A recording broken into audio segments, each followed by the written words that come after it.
Update muna nga tayo sa mundo ng basketball sa Gilas, Pilipinas at sa paparating na second window ng FIBA World Cup Asian Qualifiers.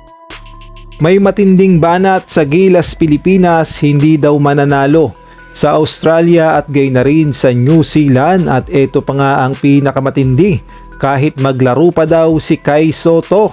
Ngunit bago tayo magpatuloy, pakipindot naman ang like, subscribe at ang notification bell para updated ka sa susunod kong i-upload. May matinding banat nga sa Gilas, Pilipinas ang sports analyst, sport writer na si Homer Saison. Sa naging interview kasi sa kanya ng Abante News, sinabi nga ni Homer Saison na hindi daw mananalo ang Gilas, Pilipinas sa New Zealand at gayon na rin sa Australia. Dahil unang-una daw ay napakalalim ng lineup ng Australia at New Zealand dahil meron silang Team A, Team B, Team C at gayon na rin hanggang Team D. Ayan daw ang magiging bentahe ng New Zealand at Australia, na marami silang opsyon na pwedeng pagpiliin sa lineup, at paniguradong sa magiging laban nga nila kontra sa Gilas na gaganapin sa Pilipinas ay yung pinaka-the best o yung Team A ang ipapadala ng Australia at New Zealand, dahil unang-una naghahabol nga daw sila na ma-qualify sa FIBA World Cup.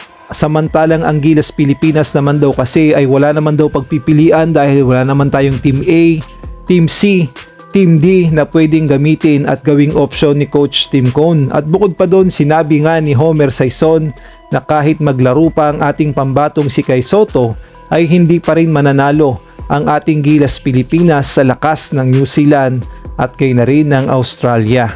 Ngunit alam naman nating lahat na pinaghahandaan din ni Coach Tim Cone ang laban kontra sa New Zealand at Australia, dahil napaka-importanting laban yan upang ma-qualify din tayo sa FIBA World Cup, at malaking bagay din kung makakapaglaro si Kai Sotto para sa Gilas, Pilipinas, dahil siya ang inaasahan natin na tutulong upang manalo tayo. At sa tingin ko naman, bilog ang bola at masyado pang maaga upang sabihin na hindi natin kayang talunin ang New Zealand at Australia. At ito nga yung buong sinabi ni Homer Saison.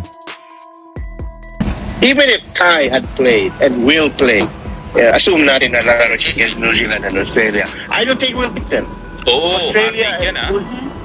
Yes, I know, that's not, it's proven in history na talaga magagaling ang ano, and then this is the two, yung Australia and New Zealand. Their pools are so deep na meron silang Team A, Team B, Team C. Meron pa nga Team D if you wanna really get to the bottom of their pool. Yung sa atin wala. When we have when they go to the Philippines at the Mall of Asia, they are going to bring their A team.